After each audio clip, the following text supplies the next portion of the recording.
think sometimes we can get a misguided view of God and the Bible and the scriptures and what Jesus did.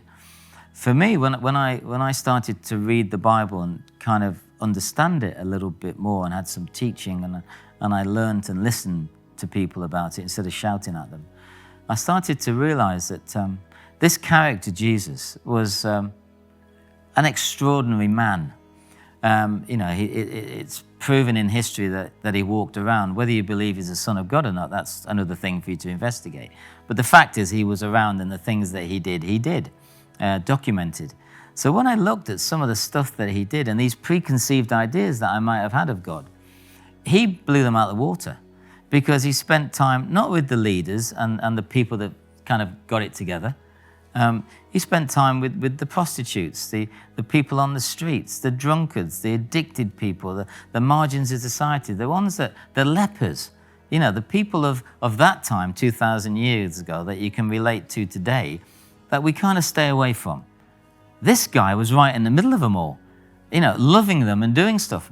And I was kind of blown away by that. And I realized that my past has been a bit ropey, being on the streets for a while, homeless, going through, life with 2 alcoholic parents, being almost an alcoholic myself, getting some of the traits of my father, womanizing, fighting, drinking, all that stuff, the bad stuff, we would say. God kind of turned it into a way that sometimes I can relate to the people that he was relating to in the Bible, because I can talk a little bit about divorce. I can talk about leaving a child. I can talk about being in prison. I can talk about being on the streets, because God seems to use the stuff in our past to engage with the people that he wants us to engage with. And with me, it's the people that it says in the Bible in Matthew 25, I was hungry, I was thirsty, I was naked, I was a stranger, I was sick, and I was in prison. And you helped me, and you spoke to me, and you cared for me.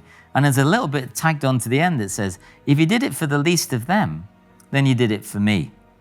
And I found that to really go off in my heart, that this is quite personal, that Jesus is saying, I was homeless, I was sick, I was naked, I was a stranger, I was thirsty, I was in prison.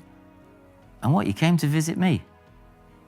And it's that kind of inspired me to get involved with the work that I've been doing for a little while, which is with those on the margins of society.